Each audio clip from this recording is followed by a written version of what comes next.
En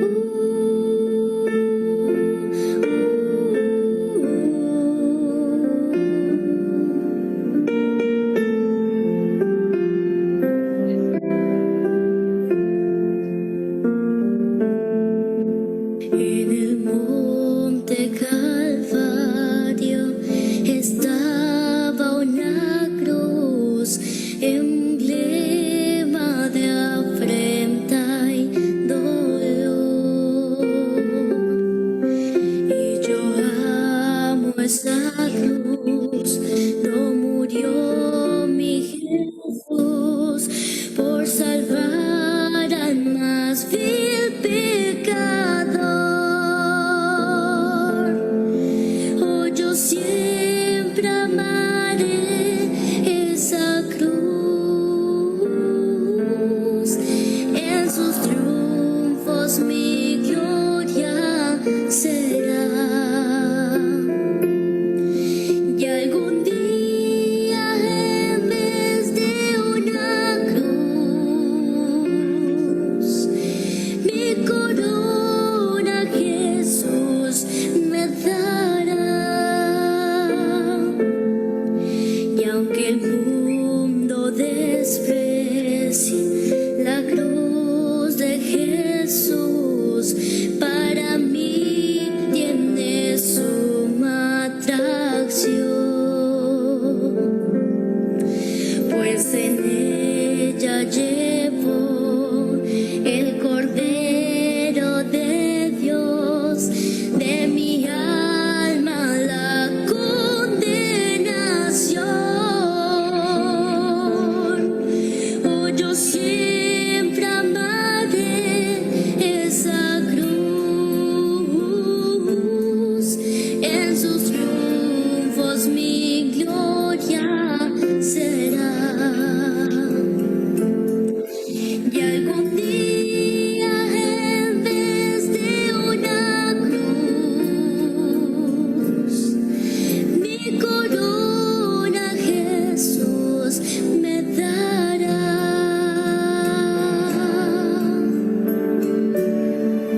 Yo seré siempre fiel a la cruz de Jesús, su oprobio con él llevaré. Y algún día feliz con los santos en luz, para siempre su gloria veré. Oh, yo siempre amaré esa cruz, en sus triunfos mi gloria será. Y algún día en vez de una cruz, mi corona Jesús me dará. Mi corona Jesús me dará.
en mi diario vivir.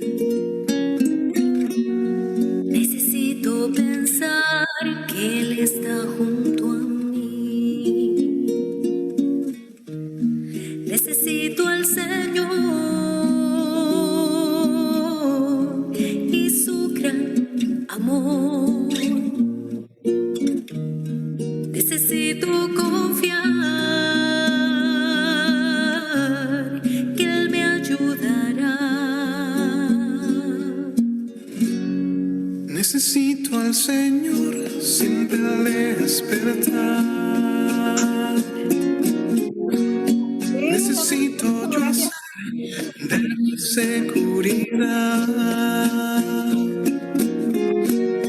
Necesito al Señor y su gran amor. Necesito confiar que Él me ayudará. Necesito al Señor y creer que Él está a mi lado para ayudarme cuando disminuya mi fe. Su voz oiré y me hará comprender lo que debo mirar. Es tan grande su amor que no debo dudar, aunque sienta pesar, tristeza o dolor, al final triunfaré, pues cerca de mí Está el Señor, está el Señor. es mi Salvador. Es mi Salvador. Necesito de Él, es mi Salvador. Necesito al Señor y creer que Él está a mi lado para ayudarme cuando disminuya mi fe. Su voz oiré Y me hará comprender lo que debo mirar. es tan grande su amor que no debo dudar, Aunque sienta pesar, tristeza o dolor, al final triunfaré, pues cerca de mí está el Señor, está el Señor. es mi Salvador. Es mi Salvador. Necesito de Él, Necesito de Él. Es mi Salvador.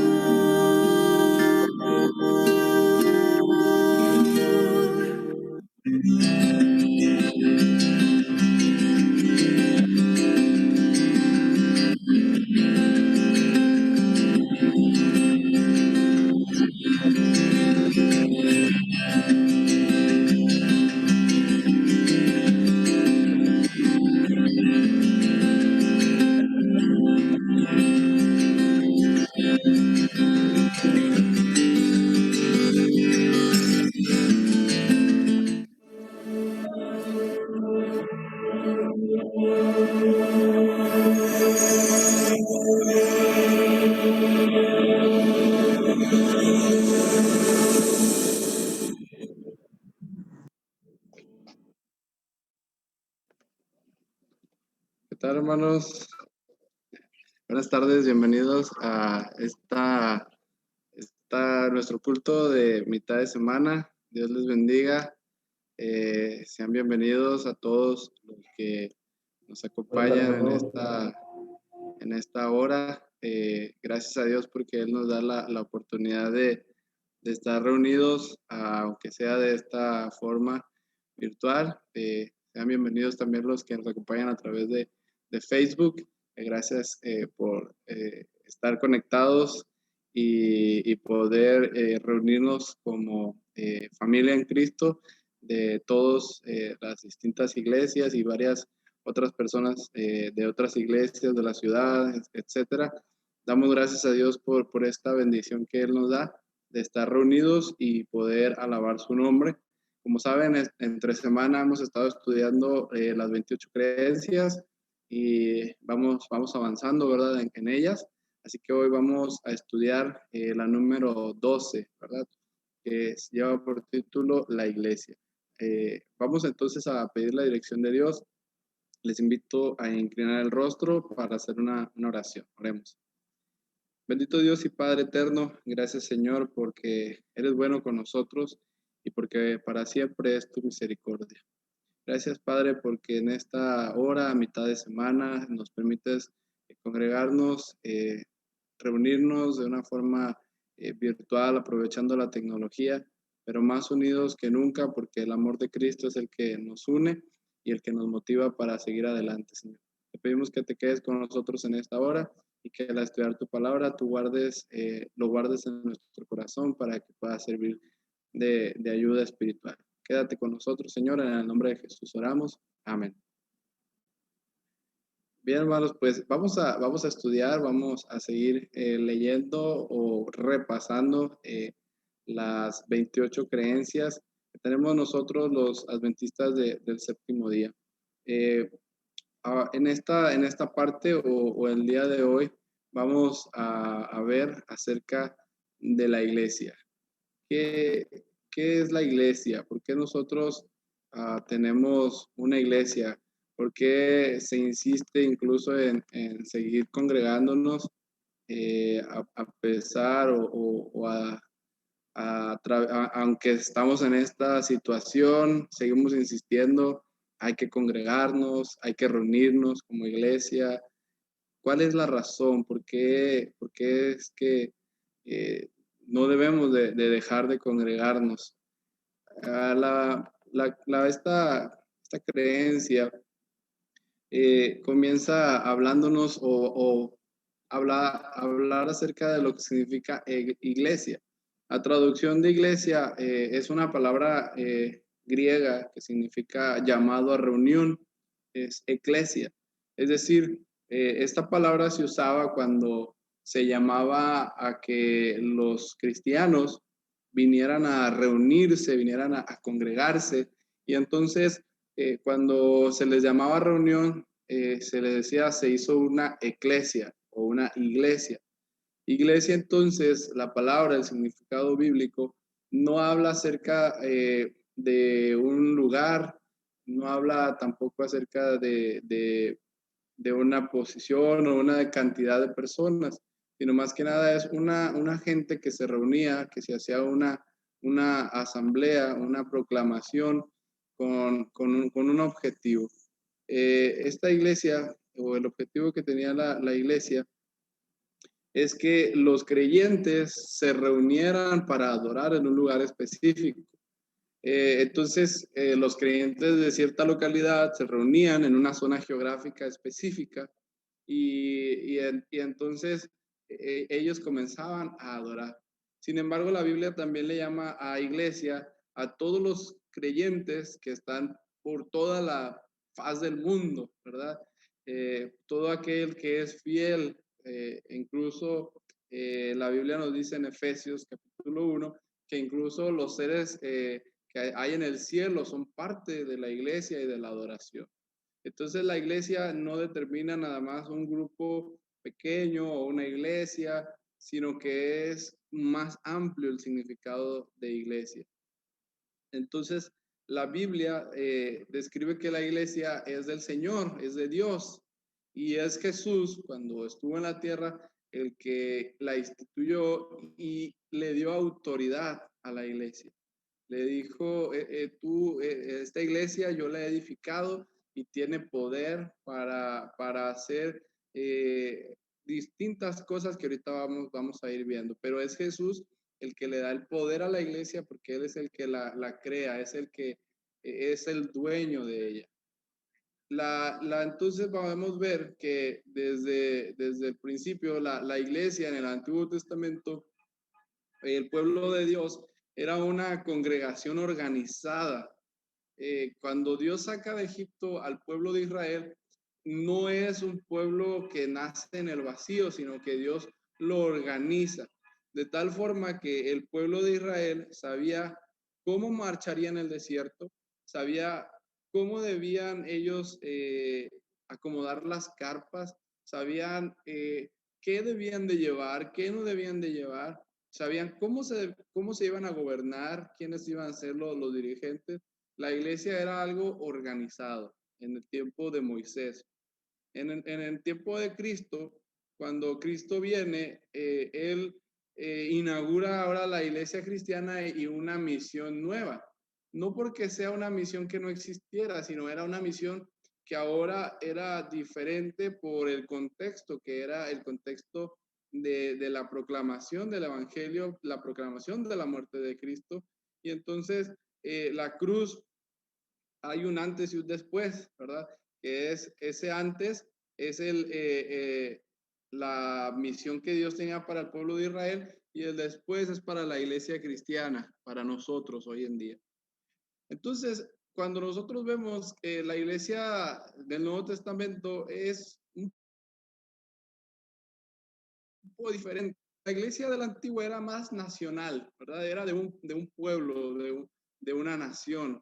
Pero la iglesia del Nuevo Testamento es más una iglesia internacional, misionera, que tiene como objetivo ir a todo lugar, pueblo, tribu y nación. Ese es el objetivo del pueblo, de la iglesia en el Nuevo Testamento. Vemos entonces cómo Dios cambia la forma o la misión de la iglesia. Y repito, si ustedes leen algunos versículos, por ejemplo, de Isaías, se van a dar cuenta que esa misión siempre había sido, como el capítulo que leímos hoy, el capítulo 55, claramente nos dice que la iglesia tenía como misión predicar el evangelio a los gentiles. Entonces la iglesia a partir de la cruz cambia. Ahora, en la iglesia, para que nosotros entendamos qué significa y cómo, digamos, cómo debe de actuar, cómo debe de realizar su obra, o qué es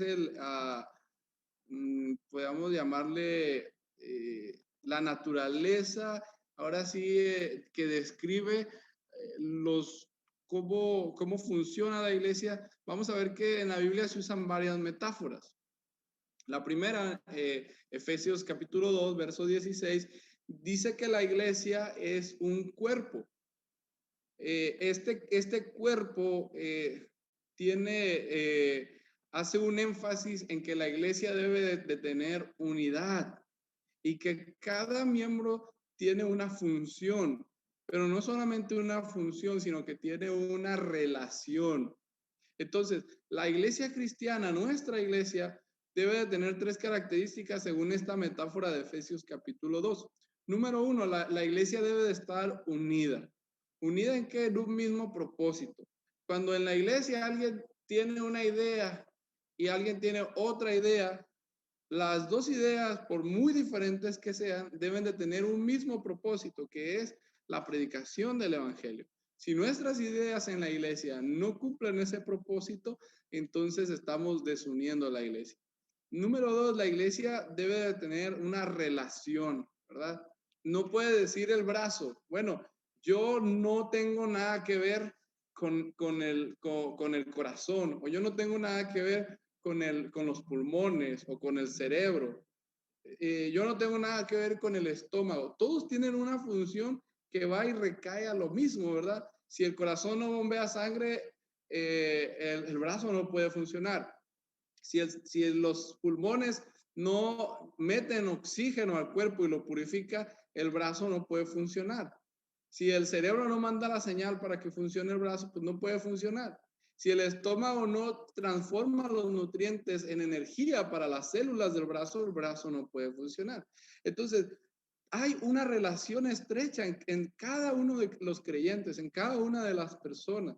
Y nosotros debemos de entender que somos un solo cuerpo y no podemos decir, no tengo una relación con fulanito de tal que va a la iglesia. Yo no le hablo a ese hermano. No puedo decir, yo ya no me voy a juntar, ya no voy a saludar a tal hermano, me voy a cambiar de iglesia. A veces sobre todo en nuestra ciudad, que hay muchas iglesias, gracias a Dios, adventistas, muchos hermanos, la solución fácil y falsa es, bueno, pues me cambio de iglesia, total que hay otra. Y eso es una solución falsa, porque nos da una falsa sensación de que estamos en la iglesia, pero la iglesia no es solo la iglesia de una colonia, sino que la iglesia somos todos donde quiera que estemos. Es decir, usted asiste a la misma iglesia que un hermano que asiste a otra iglesia del lado de la ciudad. Usted asiste a una iglesia de un hermano que asiste a una iglesia adventista en el norte del África, por ejemplo. Usted asiste a la misma iglesia porque somos un cuerpo. Estamos unidos todos, no nada más estamos unidos con los hermanos de nuestra iglesia local. Porque muchos dicen, bueno, es que yo voy a esta iglesia porque es de mi categoría, porque ahí va la gente refinada, ahí va la gente de dinero. Hermanos, somos de la misma iglesia, somos el mismo cuerpo, somos una unidad. Por eso la iglesia dice, el cuerpo es la iglesia y la cabeza, es decir, la que dirige, es Cristo Jesús. Otra característica u otra metáfora de la iglesia es que somos el templo. El templo, el edificio de Dios. Es decir, dice la escritura que, 1 Corintios, que la iglesia es el edificio de Dios, y esta estructura no es una estructura muerta, sino que es una estructura dinámica. Es decir, la iglesia es el templo que está sobre la piedra del ángulo, que es Jesús. Y este templo tiene una razón de ser. El templo de la iglesia de Dios es aquel que guarda o protege a sus miembros, ¿sí? Es aquel que guarda la verdad. Esa es la característica por la cual nosotros somos la iglesia, y el templo es también la morada del Espíritu Santo. Entonces la iglesia, no el edificio físico, sino la iglesia, el templo espiritual que somos nosotros, debería de ser un lugar, o deberíamos de ser nosotros el lugar donde el Espíritu Santo mora. Cada miembro de la iglesia debería de tener el Espíritu Santo en su corazón, porque ese es el templo de Dios para el cual Él ha diseñado para que viva el Espíritu Santo. Si usted tiene el Espíritu Santo, mora en su corazón el Espíritu Santo, es un miembro por el cual Dios manifiesta su Espíritu en la iglesia. ¿O qué clase de espíritu manifiesta usted en la iglesia? La tercera metáfora es la novia. Esta característica se presenta sobre todo en el libro de Oseas y en el libro de Apocalipsis. En el libro de Oseas el panorama es un poco duro, porque menciona a la novia como una novia infiel, una novia que no ha sido santificada por la palabra de Dios. Sin embargo, en el Apocalipsis vemos que esa novia está preparándose, poniéndose el manto de la justicia de Cristo para encontrarse con el novio, que es Cristo Jesús. Y cuando se encuentren, van a hacer una gran celebración, un banquete que la Biblia le llama la cena de bodas del Cordero, donde él se encuentra con su novia, que es la iglesia, que está ataviada de vestiduras blancas, santas, para ayudar o para reunirse con el novio, lista para tener ese encuentro maravilloso y ese matrimonio eterno. La cuarta metáfora es Jerusalén de arriba. Esto lo encontramos en Hebreos capítulo 12, verso 22, y en Gálatas 4, 26. La Jerusalén terrenal, destruida y pecadora, es sustituida por la iglesia que va a ser la Jerusalén de arriba, aquel lugar espiritual donde va a tener todas las promesas del Jerusalén actual. Por eso nosotros decimos que las promesas que eran para Jerusalén ahora se convierten en las promesas para la iglesia de hoy, para la iglesia de hoy. Y somos aquel pueblo de Dios, somos llamados el Jerusalén donde Dios ha de poner su trono, donde el Mesías va a poner su trono eterno. La siguiente descripción es la familia. La Escritura se considera que la iglesia del cielo y de la tierra constituye una familia. Sin embargo, nosotros somos hijos adoptivos. No somos hijos originales, podríamos decirlo así. Somos adoptivos porque fuimos adoptados causa de que quedamos fuera de la familia de Dios una vez que pecamos.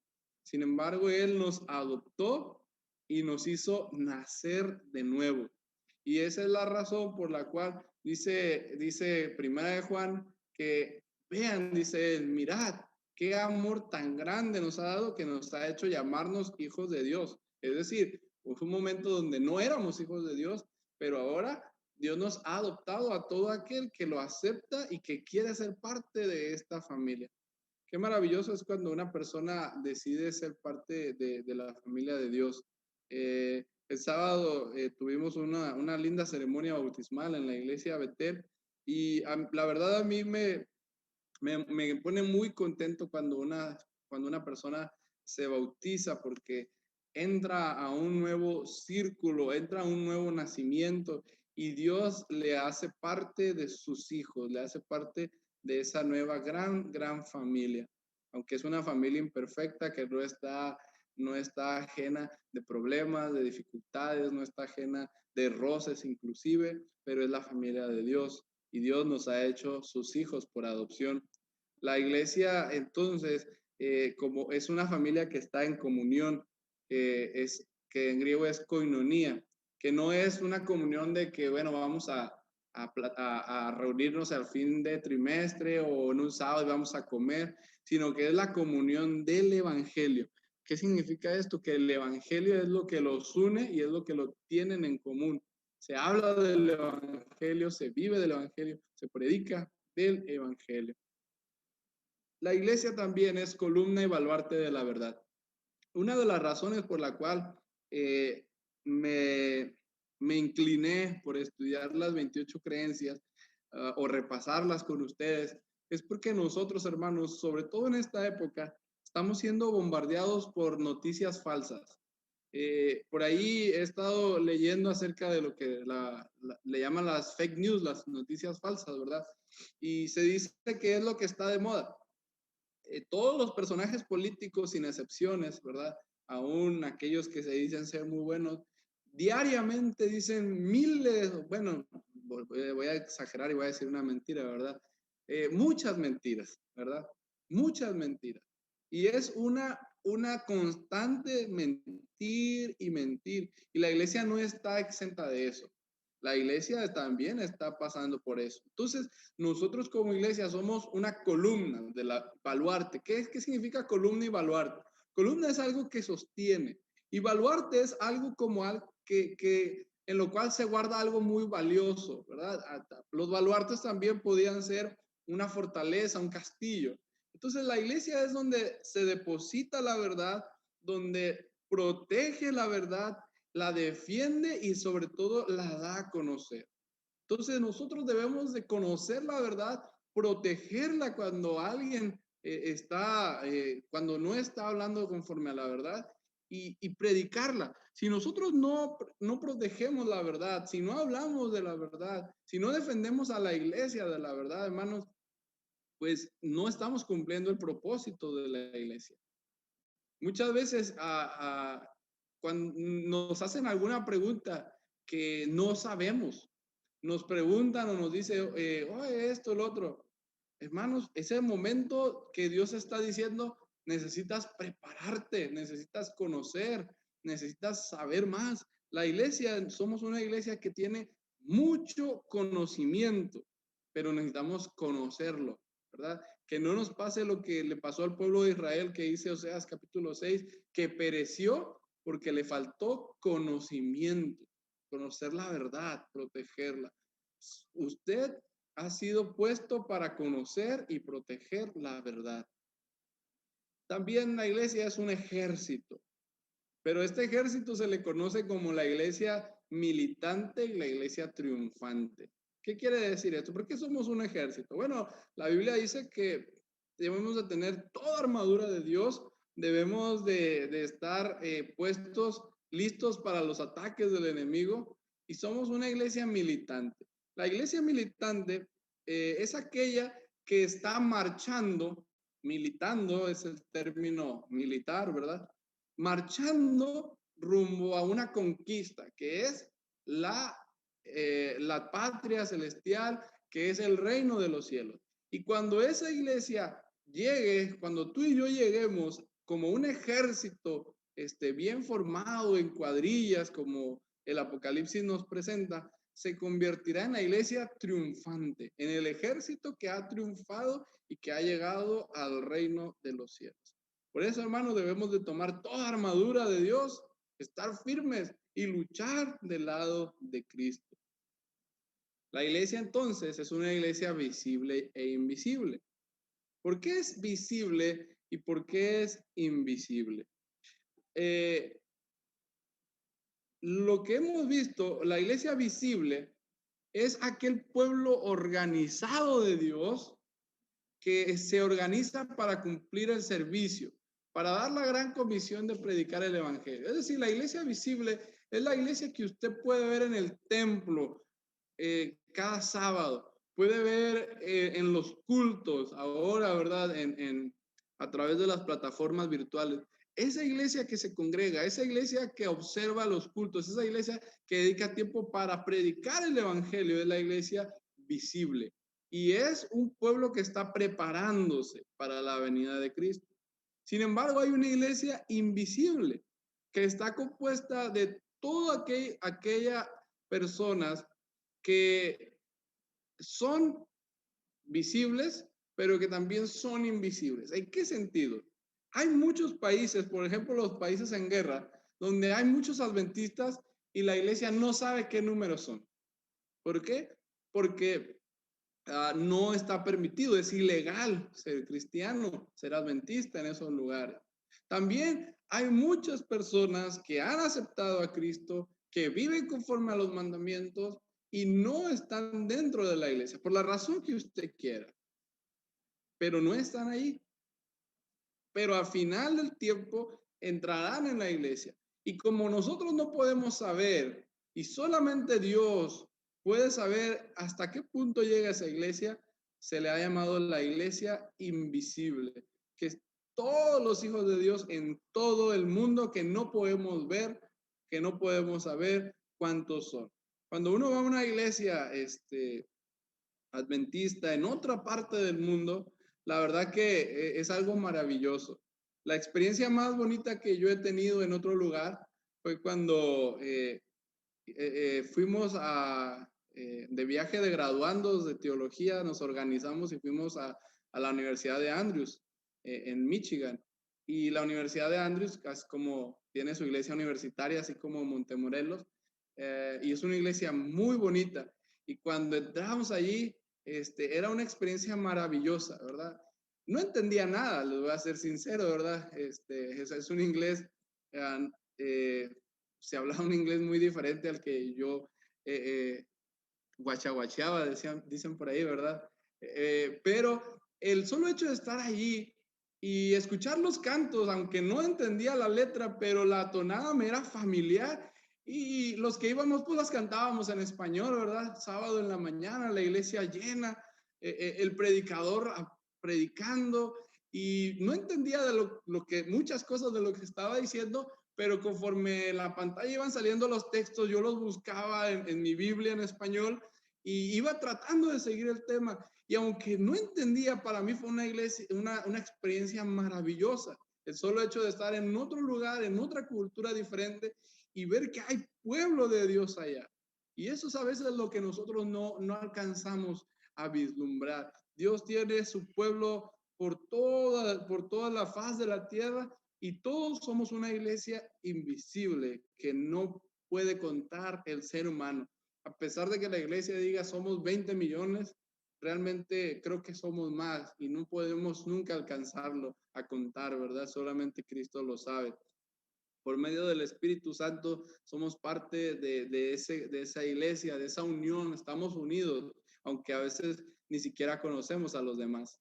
¿Cuáles son los requisitos para ser parte de la iglesia? En Hechos, capítulo 2, versos 36 al 41, ustedes conocen, arrepentirse de sus pecados y ser bautizados. Obviamente cuando usted se arrepiente y se bautiza es porque conoció a Jesús, lo aceptó como su Salvador. Esos son los únicos requisitos que Dios pide para que nosotros podamos ser parte de la iglesia. Realmente Dios no nos pide mucho. Claro que para hacer esto hay que prepararnos, hay que estar con un corazón abierto a lo que Dios quiere cambiar de nuestro corazón, a lo que Dios quiere hacer. Pero Dios no pide gran requisito, sino solamente arrepentirse y ser bautizados. Cuando nosotros entramos a la iglesia, notaremos que hay miembros que tienen diferentes cargos. Sin embargo, en la iglesia todos somos iguales. Se le llama el sacerdocio de todos los creyentes. Es decir, todos pueden ministrar y todos pueden participar. Todo miembro que entra a la iglesia tiene una responsabilidad. Por eso es que a veces se nos dice, mano, ayúdenos en esto, predique, cante, dé la lección. Me da mucha tristeza cuando una persona se niega a participar en algo de Dios, porque siento que es como que se rechaza el sacerdocio. Es como si Aarón hubiera rechazado el sacerdocio. Dios nos puso como sacerdotes, somos real sacerdocio y Dios nos pide que hagamos algo. Saben que en el templo había varios grupos de sacerdotes, ¿verdad? Según la familia, dice la Biblia, se dividieron en familias y cada grupo tenía una función que hacer. En el desierto, por ejemplo, había unos que solamente les tocaba cargar las cortinas, había otros que les tocaba quizás barrer. Y todo lo que ellos hacían, lo que les tocaba, lo hacían con un espíritu de servicio. Hay que buscar tener ese espíritu de servir a Dios. Hay que buscar ese espíritu de tener una responsabilidad de ministrar a otros, porque somos parte de la iglesia y tenemos un compromiso. Y si en su iglesia no le han dicho, haz esto, haz lo otro, usted vaya y dígale, meten problemas a los ancianos y dígale, hermano, yo quiero participar, hermano, yo quiero hacer esto, hágalo. Para eso Dios lo ha puesto en la iglesia. Dios no espera oyentes, Dios espera participantes en la iglesia. En la iglesia tiene funciones vitales. Una es la adoración y la exhortación. Que la adoración pues la hacemos en el culto y la exhortación la recibimos también cuando adoramos. La exhortación es el mensaje que Dios nos da. Y si va una persona que está dudando, que tiene falta de fe en la iglesia, Dios le va a mandar un mensaje que le va a decir, cree, porque Dios está preocupado en exhortarlo. Así que cuando usted vaya a la iglesia o escuche una predicación ahora en estos medios, esté con sus oídos abiertos y diga, Señor, exhórtame, dame un mensaje, dime qué quieres de mí. Yo he aprendido que Dios usa a cualquier hermano que esté allí, que Dios le haya dado el privilegio de tomar la palabra. Cuando da un misionero, cuando da un canto, cuando da una oración, Dios nos usa a todos. Por eso vayamos con ese abierto. Y otra función vital es la comunión. Nosotros pues estamos en una relación. Hoy estamos sufriendo esa falta de comunión, pero procure tenerla. Procure buscar a los hermanos, procure orar con ellos, procure preocuparse por sus necesidades, procure estar en comunión con aquellos hermanos que estamos. Y entre tanto que volvemos, si Dios permite, a reunirnos toda la iglesia juntos en el templo de Dios, procuramos mantener la relación a pesar de esto. La iglesia entonces es el lugar donde se nos instruye. Es una escuela, la escuela sabática. Por eso es que los maestros siempre dicen, hermanos, ¿qué piensa usted? ¿Qué opina? Y yo he visto que algunos se incomodan o que a algunos les da vergüenza, otros hasta se molestan cuando el maestro les pregunta. Pero hermano, es que él quiere saber si usted está aprendiendo, si usted está sabiendo lo que se está diciendo allí. Por eso es que es un lugar de instrucción en las Escrituras. Ahí también se administran las ordenanzas divinas. ¿Cuáles son las ordenanzas divinas? Pues es el bautismo, el lavamiento de pies y la cena del Señor. Y también la iglesia es donde se proclama el evangelio y nos organizamos para predicar el evangelio. Y entonces cada sábado se para un hermano en la iglesia y dice, hermano, hay que salir a predicar, hay que ir a los grupos pequeños, hay que dar estudios bíblicos, hay que hacer esto, porque ese es el centro y es una función vital de la iglesia, la predicación y la proclamación mundial del evangelio. Entonces, repasamos un poquito. Cristo es la cabeza de la iglesia, es la fuente de la autoridad y la iglesia administra la autoridad que Cristo le ha dado. Las escrituras pues son parte de esa autoridad y Dios le dejó su palabra a la iglesia, que es la regla de fe, aquello que le dice a la iglesia, por aquí debe de ser. De tal forma que no existe la iglesia, no hay ninguna persona en el mundo, ni que haya vivido, ni que vaya a vivir, que pueda tener una autoridad independiente aparte de Cristo y de su palabra. Y la iglesia toma muy en serio eso. Yo he sabido, y a lo mejor ustedes también, pero que la iglesia se toma tan en serio que no importa si es un líder, un presidente de una asociación, de una unión, de una división, si está en contra de lo que la Biblia dice y de la autoridad que tiene la iglesia, esa persona deja de ser parte de la dirigencia de la iglesia. Porque la autoridad es la iglesia, es la Biblia, es Cristo, es su palabra. Y nadie puede tener más autoridad que eso. Nosotros no creemos que exista un hombre, que exista un comité que pueda cambiar algo de la Biblia. La Biblia es la regla de fe y a ella nos seguimos, nos ceñimos y es la que nos guía para que nosotros tomemos decisiones. En la iglesia, ustedes saben, lo voy a pasar esto rápido, hay oficiales, hay ancianos, que en griego es presbíteros o episcopos, eran los de mayor importancia. Por eso los de mayor importancia en la iglesia son los ancianos. Hay diáconos y diaconisas que eran los encargados del servicio, o eran los siervos, los ayudadores, que ayudaban no solamente en la iglesia, no solamente recogían ofrendas, sino que también en la obra del evangelismo, en la visitación, eran los diáconos. Pero la iglesia también tiene disciplina, ¿verdad? Cuando un miembro ofende a otro, lea usted Mateo capítulo 18. Siempre que me toca hacer esta difícil y penosa tarea, ¿verdad? Siempre vamos a ver qué dice Mateo capítulo 18, y ahí nos dice qué hacer cuando un miembro ofende a otro, y qué hacer cuando ya no es una ofensa de miembro a miembro, sino es una rebeldía, es un pecado abierto que trae reproches sobre la iglesia. Y normalmente nosotros conocemos a ese proceso como la desfraternización, ¿verdad? Y la iglesia tiene autoridad para eso. Dios ha dejado bien claro que la iglesia debe ceñirse bajo una ley, bajo la ley de Dios, y entonces por eso es que hay disciplina. Sabemos que a veces hay personas que incluso causan divisiones en la iglesia. La Biblia es clara y dice que estas personas debieran de ser desfraternizados de la iglesia. Sin embargo, yo no he conocido el caso, ¿verdad? Quizás me falta conocerlo, pero no dudo que ya haya existido. Cuando a una persona se le da de baja de la iglesia porque está causando revuelta, división, y eso es algo muy triste. Pero lo último es que nosotros debiéramos de tratar a esos miembros ofensores con tal amor como Jesús trató a la oveja perdida, ¿verdad? Como esa parábola maravillosa. Porque la iglesia finalmente es un lugar donde los pecadores asistimos para buscar la plena comunión de Cristo y buscar restaurarnos del pecado.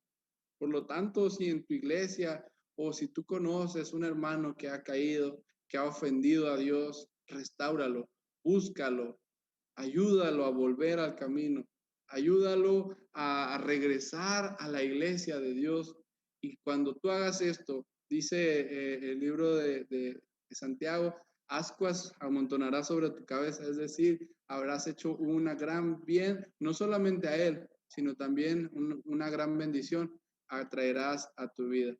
Qué maravilloso es ser parte de una iglesia que tiene tantos grandes significados, tantas grandes cosas que nosotros podemos conocer y saber que somos parte del pueblo escogido de Dios, somos parte del pueblo adquirido por Dios, del real sacerdocio, y tenemos una misión y un propósito.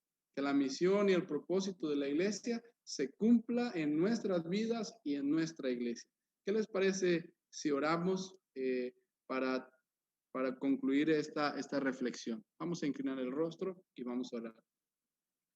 Querido Dios y Padre eterno, gracias Señor por la bendición que tú nos das de que podemos ser llamados tus hijos.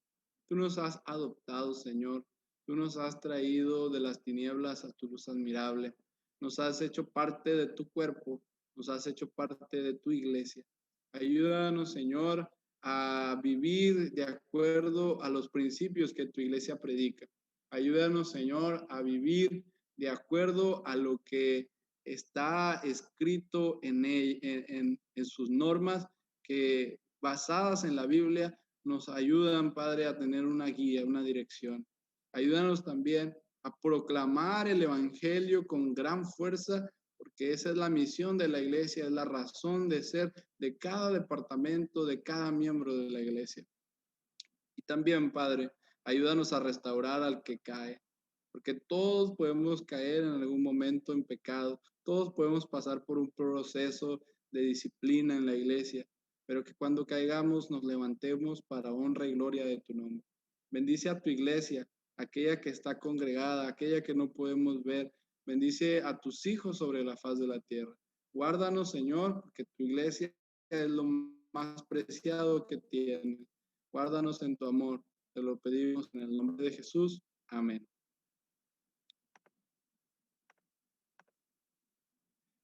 Bien, hermanos, pues agradecemos su participación.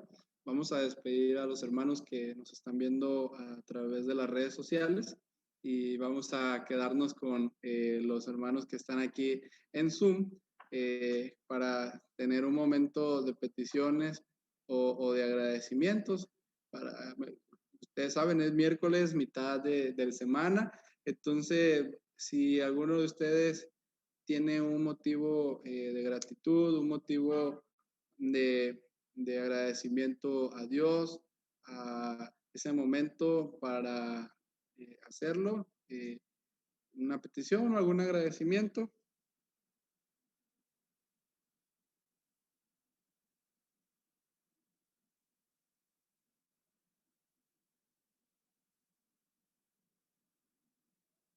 No hay peticiones ni agradecimiento. Ya no los están viendo en Facebook, no tengan temor. Bueno, de hecho nunca los ven. Adelante, hermana. Tiene apagado el micrófono.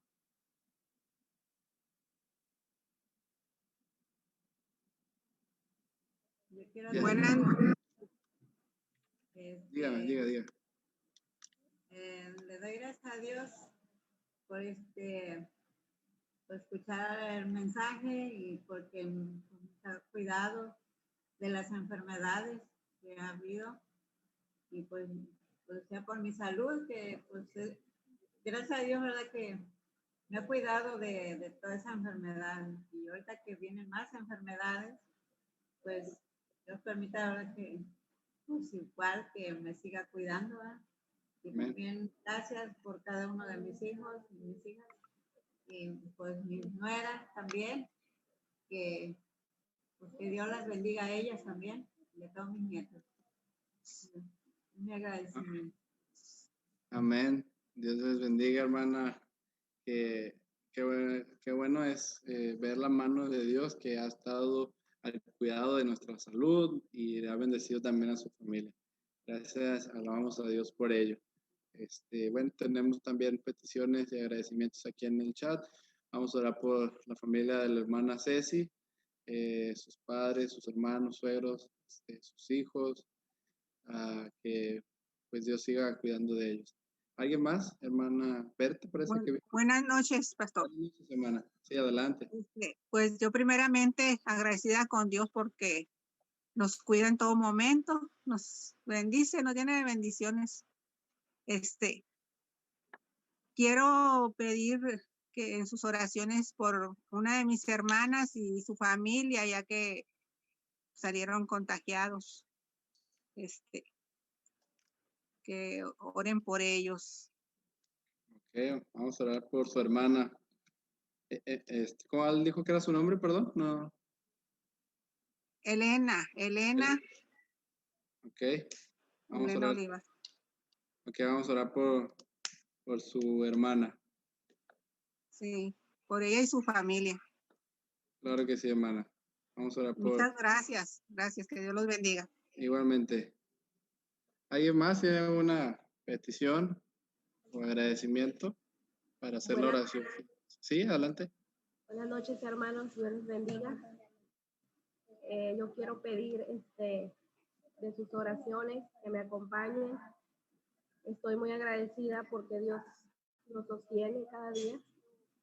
Pido por mi familia, por mi Abril, que ha estado un poquito malita, y pues yo también, pero yo ya estoy saliendo de lo que tenía, de la gripa, pero pues les pido que oremos, que me ayuden a orar por mi esposo, por mí, y en general por la familia entera.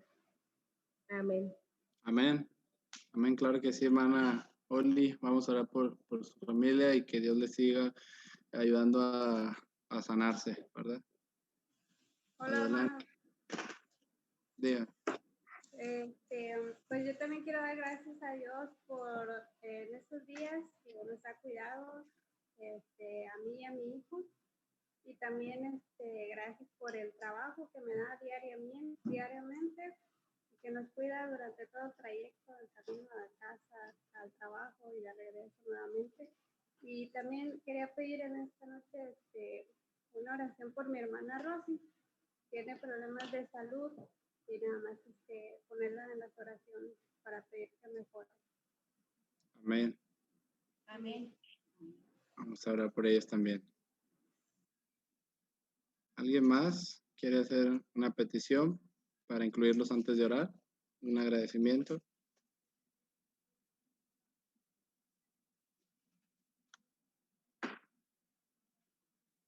No.